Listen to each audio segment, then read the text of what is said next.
Bonsoir de nouveau. Et nous passons maintenant à une question importante qui est celle des développements et des anticancéreux en phase précoce. Alors nous avons la chance d'avoir avec nous deux experts de notre département d'innovation thérapeutique à Gustave Roussy, le DITEP, le docteur Santiago Pons et puis le docteur Capucine Baldini, qui vont nous faire une update sur ces nouveautés.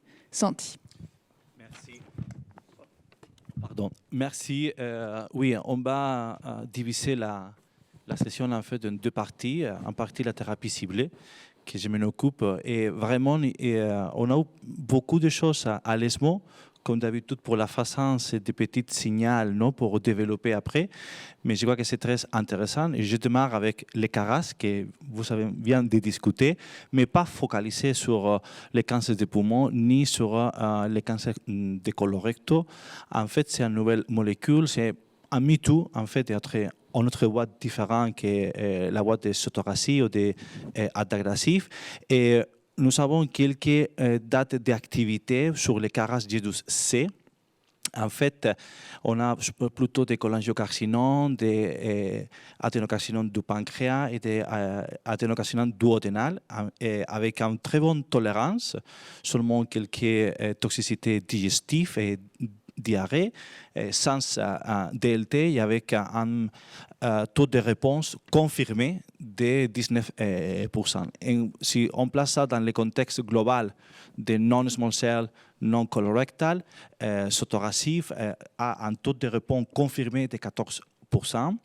Et la molécule que nous occupe 19 et adagrasif, ça dépend si on ne compte pas quelques maladies entre 40 et 29. Donc, ça nous donne une chose que la voie CARAS hors cancer des poumons, c'est un bois aussi qu'on peut cibler.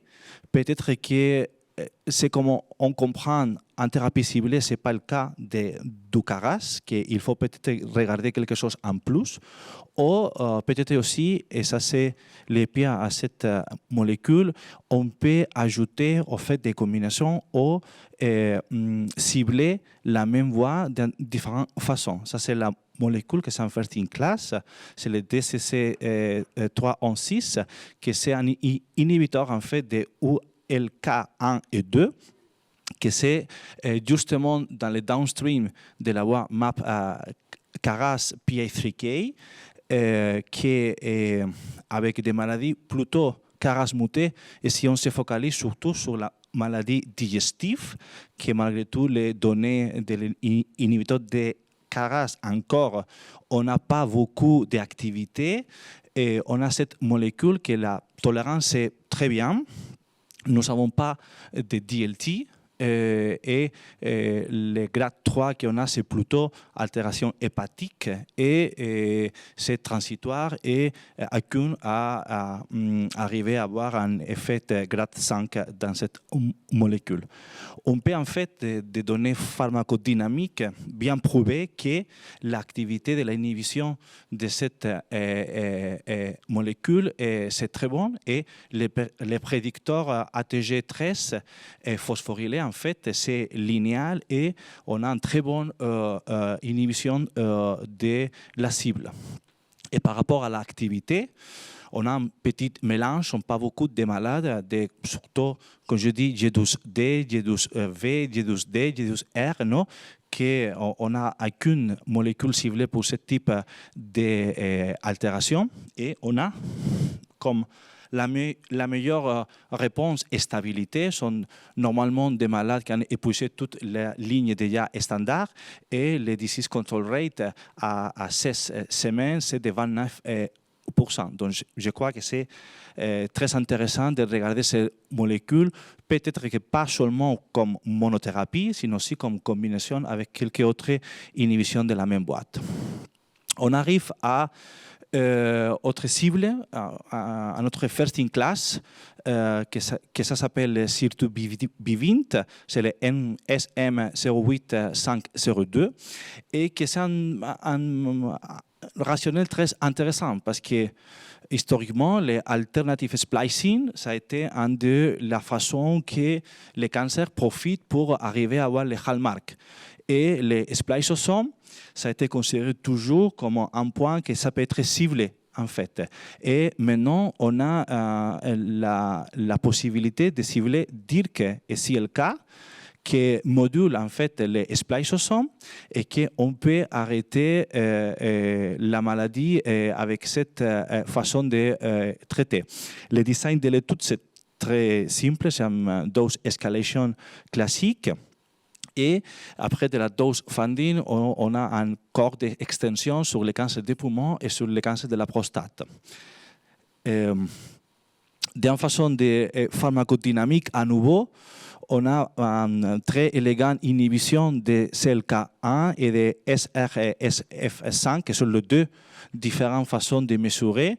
Un, c'est linéaire et l'autre, c'est progressif avec l'increase de la dose. Et aussi, l'APK, c'est très élégant et c'est très stable en fait. Et la toxicité, on a eu quelques DLT, mais surtout des toxicités digestives, diarrhée et aussi des altérations hépatiques. Mais plutôt très bien tolérer cette molécule. Et si on regarde en fait l'activité, ce n'est pas assez énorme, mais on a beaucoup de stabilité sur plusieurs maladies et la duration de la réponse est surtout très intéressante sur quelques tumeurs de la prostate. Et en fait, si on regarde un peu sur quelques malades qu'on a mesurés sur cette étude, la CTC, on voit et les PCA, on voit qu'après qu'on démarre les traitements, on voit plutôt que le niveau de CTC ça descend d'une façon dramatique après les traitements et aussi il y a une réponse PCA sur les traitements malgré tout qu'on a des malades très avec beaucoup de traitements après comme c'est clair dans la diapo. Et la dernière chose, c'est la chimiothérapie ciblée, qu'on a beaucoup d'expertise à Gustave aussi avec ça. Et en fait, c'est un cible que c'est le B7H3, que c'est un ADC qu'on connaît très bien avec deruxtecan. Le B7H3, c'est utilisé aussi avec beaucoup de T-cell engagers et d'autres approximations immuno. Mais dans ces cas-là, on utilise les targets en fait pour délivrer d'une façon plus intelligente la chimio. Et dans cette étude, on a déjà la dose recommandée, que c'est 12 mg par kilo, et on a 4 corps d'expansion, small cell, cancer de la prostate et aussi squamous non-small cell lung cancer et aussi cancer de head and neck. Et aussi, on a vraiment la toxicité qui c'est très bien tolérée comme c'est attendu sur ces mécanismes d'action et surtout c'est des toxicités digestives, quelques réactions infusionnelles et toxicité hématologie. Et surtout, c'est impressionnant la overall response rate, que c'est 28 globalement. On a les soucis et la question s'il y a une corrélation ou pas avec l'expression de B7H3, que pour l'instant, on n'a pas cette donnée sur l'étude. Et si on regarde les small cell lung cancer, les cancers à petites cellules, le taux de réponse est 53% confirmé et sur les cancers de la prostate, 28%. Je crois que ça, c'est un cible qu'on doit regarder dans la tête comme une alternative pour notre malade. Merci. Merci beaucoup, Santi. Donc, pas mal de molécules porteuses d'espoir. Le ciblage du spliceosome, les variants d'épissage, finalement, il y a un rationnel dans certains modèles tumoraux en particulier? Oui, surtout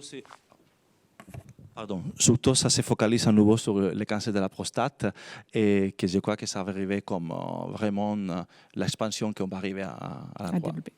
Super. Et donc, on avance avec une partie plus vers son thérapie cellulaire. Et quelles sont les innovations dans ce domaine, Capucine? Merci Laurence. Donc effectivement un ESMO avec plein d'informations en immunothérapie et notamment en drug development. Alors j'ai décidé de me focaliser un peu plus sur la thérapie cellulaire. Vous allez voir pourquoi, parce qu'il y a eu plein d'études qui ont été présentées et des résultats d'études précoces qu'on attendait en fait. Alors la première molécule est un TCR CD3 engager qui cible PRAME, qui est un IMTAC et qui est développé par Immunocore. L'intérêt de cibler PRAME, c'est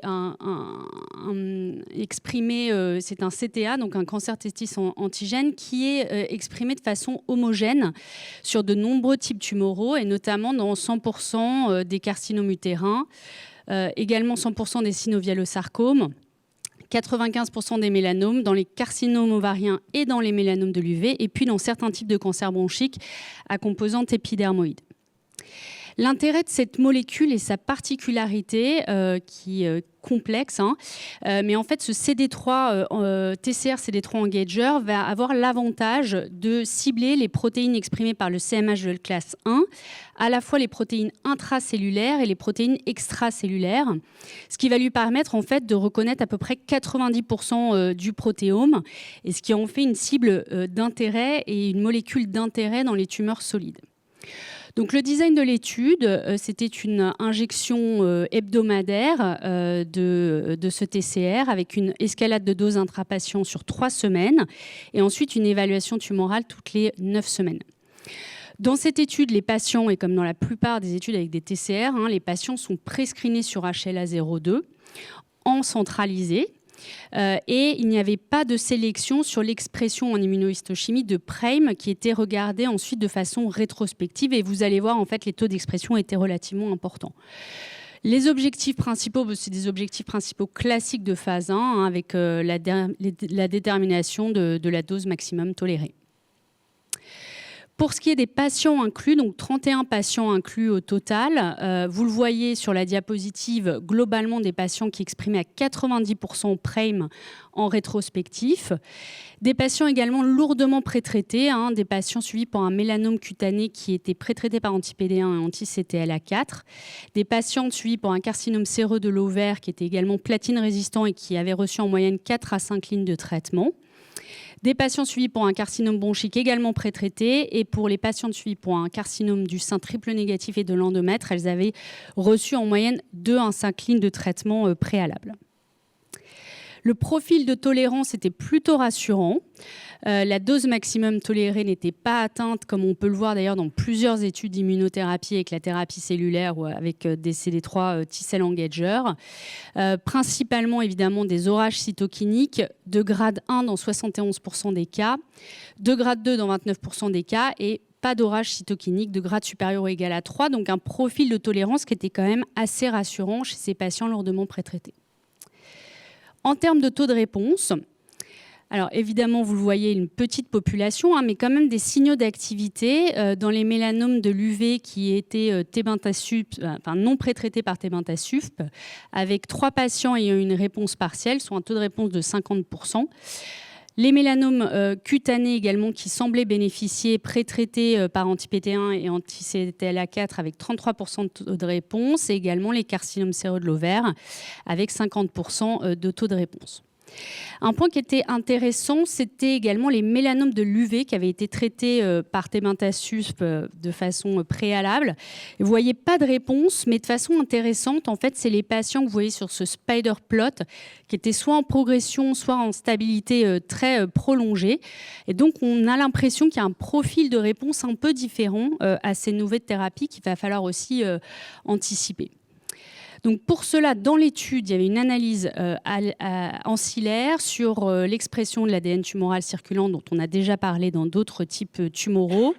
Et ce qui était intéressant, c'est que la plupart des patients qui répondaient, la majeure partie des patients qui répondaient avaient une réduction de plus de 50% de leur ADN tumoral circulant, et que même des patients en progression, et notamment ceux que je vous ai montrés, là, les longs progresseurs avec une stabilité par la suite, avaient également une réduction de l'ADN tumoral circulant. Donc potentiellement un biomarqueur intéressant pour suivre ces patients. Donc PRAME, c'est une cible d'intérêt. On va avoir d'ailleurs la phase 1 d'immunocore et de la molécule dont je vous ai parlé au DITEP. Et puis, il y a des nouvelles TCR ciblant PRAME qui arrivent avec cette étude là, intéressante d'Imatix qui va commencer en 2023 avec des résultats in vivo qui semblent particulièrement également intéressants. Donc, deuxième thérapie cellulaire dont je vais vous parler dans le temps qui me reste, un CAR qui cible la Claudine 6, qui est développé par BioNTech et qui a la particularité d'avoir un domaine intracellulaire 4-1BB, mais qui a également la particularité dans cette étude d'avoir été associé au CARVac, qui est un virus à ARN qui cible la claudine 6 et dont l'intérêt est en fait de favoriser l'expansion du CAR et de garder ce niveau d'expression du CAR et donc favoriser évidemment l'efficacité. Donc la claudine 6, c'est également un CTA, c'est exprimé principalement dans les cancers du testis et également dans les cancers de l'ovaire. Donc le design, je passe rapidement, classique pour les CAR, avec une aphérèse, une phase de lymphodéplétion et puis l'injection du CAR suivie de ce schéma CARVac au jour 4 et puis ensuite toutes les 3 semaines avec une escalade intrapatient et ensuite en entretien toutes les 6 semaines. Donc, profil de tolérance classique des CAR, je ne vais pas insister, 45% d'orage cytokinique, principalement des grades 1, 2 et un patient avec un orage cytokinique de grade 3. Donc, vous voyez ici les taux de réponse. Taux de réponse 33%, notamment chez des patients atteints de cancer du testis et de l'ovaire, chez qui, notamment pour le testis, on n'a pas peu d'options, en tout cas chez les patients réfractaires, et puis des durées de réponse prolongées dans le temps. Et voici l'exemple d'un patient traité pour son cancer du testis par ce CAR anti-claudine 6, qui avait une réponse maintenue complète après 18 semaines de traitement. Et dans cette population de patients, un taux de réponse de 45%, donc vraiment à suivre dans ces thérapies. Donc beaucoup de nouvelles choses en thérapie cellulaire. Je n'ai pas pu parler de la surpasse, mais il y a énormément de médicaments qui se développent et on va probablement les voir dans les prochains congrès. Petit mot pour féliciter mes collègues du DITEP parce qu'on a eu des jolies présentations. Je suis désolée, je n'ai pas pu en parler, mais en tout cas, félicitations à eux. Tout à fait. Félicitations à toute l'équipe du TEP. Merci beaucoup, Capucine. On pourrait certainement parler des questions de screening HLA. Alors, on va essayer de rester dans le timing. Et juste avant de prendre la pause, on va faire jouer une petite vidéo parce que la spécificité de cet ESMO, comme vous le savez, c'était d'être à Paris. Donc, on était heureux d'accueillir tout le monde à Paris. Et puis, on a eu la chance d'avoir notre fantastique équipe de communication qui a réussi à nous faire quelques bribes de cet ESMO.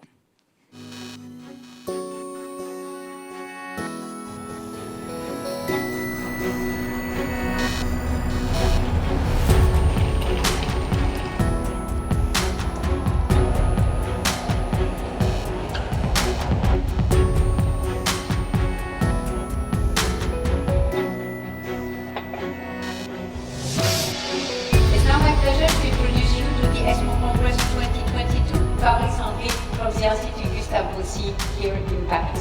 Understanding the disease to provide better care for cancer patients. This tagline is how the whole program is constructed.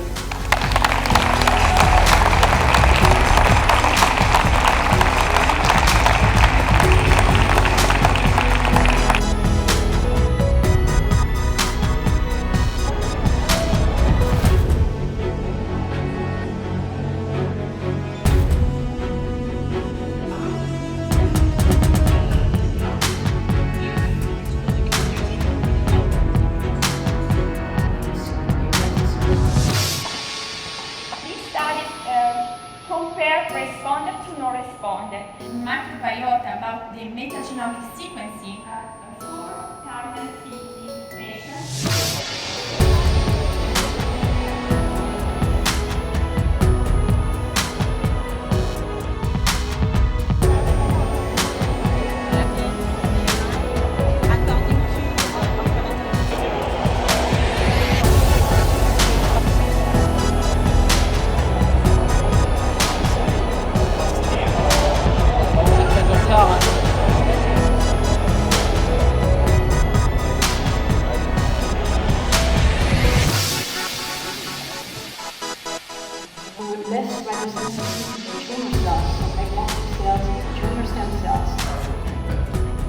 Thank you, Dr. Tamier. It's now my pleasure to call to the microphone.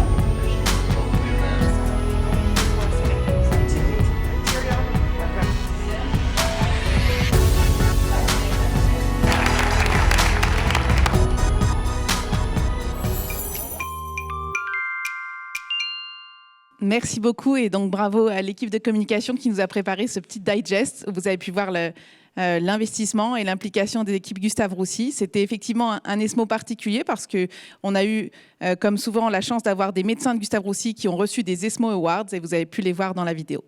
Donc, on va s'arrêter pour le moment pour la pause et nous allons reprendre tous ensemble à 20h avec l'actualité pour ce qui est des sarcomes. Merci à tous.